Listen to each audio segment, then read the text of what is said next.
Hello everyone, I welcome you all to my channel Be Adunic.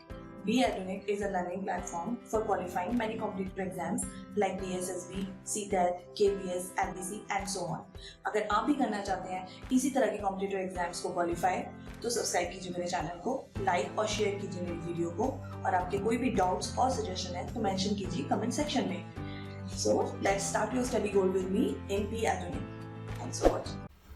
Hello everyone, कैसे हो आप सब? I hope आप सब अच्छे होंगे, सेफ होंगे और पढ़ रहे होंगे. तो आपकी पढ़ाई की तरफ एक और वीडियो लेके आ चुकी है be Edunic team, which is one word substitution. One word substitution mostly बहुत सारे कॉम्पिटिटिव एग्जाम्स में 1 या 2 मार्क्स के लिए जरूर पूछे जाते हैं, इसलिए इस वीडियो को ध्यान से देखें. तो चलिए स्टार्ट करते हैं आज की video. The first question is story of man's life written by someone else. यहाँ पे क्वेश्चन मार्क भी हो सकता है और यहाँ पे फिल इन द ब्लैंक्स भी हो सकता है as per your exam concern. Answer is biography. तो फ्रेंड्स, आपने एक वर्ड सुना होगा बायोग्राफी, एक सुना होगा ऑटोबायोग्राफी. दोनों में क्या डिफरेंस होता है? बायोग्राफी हमारी लाइफ का वो स्टोरी होता है which is written by someone else and autobiography वो होता है जो आप खुद अपनी लाइफ की स्टोरी अगर रिटन करें अपने आप. ठीक है, तो बायोग्राफी भी पूछा जाता है, ऑटोबायोग्राफी भी पूछा जाता है, तो इन दोनों में डिफरेंस मैंने आपको बता दिया. Next is a government run by a rich and powerful class. Answer is plutocracy. यहाँ पे है a government run by rich and powerful class. तो उसके लिए ये जो टर्म है मुझे लगता है बहुत कम लोगों को पता होगी, इसीलिए मैंने यहाँ पे इस क्वेश्चन को पिक किया है, दैट इज प्लूटोक्रेसी. और ये 1-2 बार पूछा भी जा चुका है. Next is easily injured, broken और डिस्ट्रॉयड. उसके लिए एक वर्ड बताइए. फ्रेजाइल. फ्रेजाइल का मतलब होता है something which is easily injured, broken और destroyed. Next we have a person who grows और सेल्स फ्लावर. मतलब वो अपने फ्लावर्स अपने गार्डन में कह सकते हो उगाता है या बेचता है, उसको क्या कहा जाता है? That is reaper. Remember friends, options में गार्डनर भी हो सकता है. मैंने यहाँ पे ऑप्शंस नहीं लिए हैं to make the video simpler, because options देख के हम काफी बार कंफ्यूज भी हो जाते हैं. इसलिए यहाँ पे मैंने इसलिए पिक किया है कि आप सिंगल उस वर्ड को रिमेंबर कर लीजिए, उसके आसपास के वर्ड देख के आप कंफ्यूज ना होइए. ठीक है, तो अ पर्सन यहाँ पे गार्डनर हो सकता है, ग्रो और सेल आपके ऑप्शन में, but the answer is reaper. Something made or done to remind people of an event, person, etc. That is memorial. Speaking or using 2 languages is bilingual. Next we have the state of being unmarried. That is celibacy. जिसको हम कहते हैं ना bachelor. Bachelor भी term use होती है उसके लिए, but if bachelor is not in the option, then you need to remember the word which is very important. और अगर ये वर्ड पैराग्राफ में आता है और अगर आपको इसका मतलब नहीं पता तो आपको पूरा पैराग्राफ समझ में नहीं आएगा. तो मैं बोलना चाहूंगी इस वर्ड को जरूर याद कर लीजिए, क्योंकि ज्यादातर लोग the state of being unmarried को बैचलर के नाम से ही जानते हैं, बट ये भी बहुत इंपॉर्टेंट वर्ड है और जनरली ये यूज होता है बैचलर से ज्यादा हमारे कॉम्पिटिटिव एग्जाम्स में. A person who leaves his own country to settle in another, that is emigrant. आपने देखा होगा emigrant and immigrant.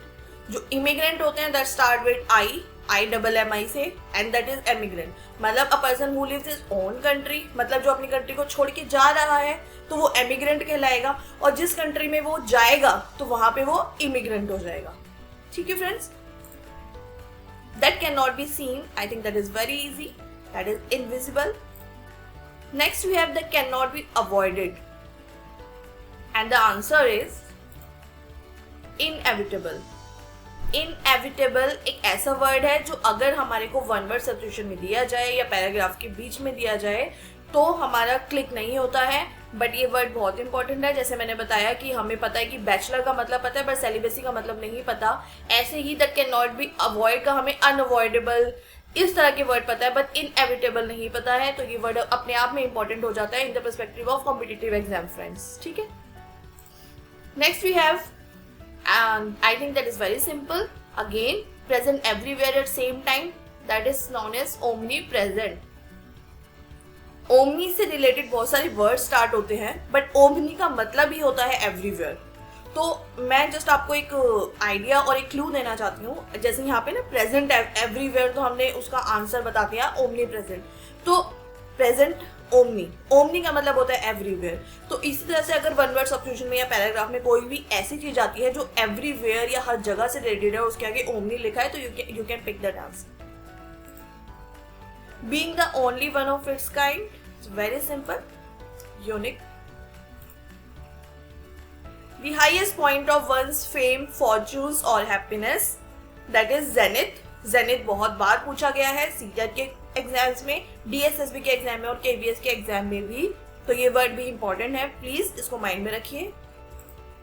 Next we have import of goods illegally without payment of custom duties. That is smuggling.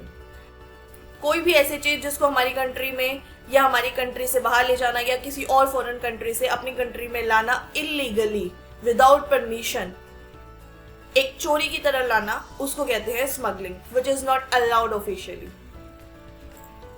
Next we have stock of clothes, या आप कह सकते हो एक ऐसी जगह जहाँ पे कपड़े रखे जाते हो। आप बोलोगे अलमीरा अलमीरा अलमीरा, बट उसको जनरली स्पेसिफिकली वर्ड में बोल देते हैं, तो that is wardrobe. So friends, ये थे 15 one word substitution which is very easy and I know बहुत सारे आपको वर्ड इजी लगे होंगे और बहुत सारे ऐसे भी लगे होंगे जो आपने फर्स्ट टाइम सुने होंगे।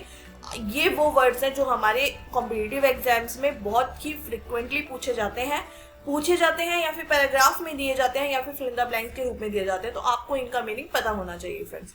और अगर आपको ये वीडियो अच्छी लगी तो please do like and share my video and subscribe my channel. और अगर आप चाहते हो और भी आपको वन वर्ड सब्स्टिट्यूशन की वीडियो मिले तो please mention in comment section. Thank you.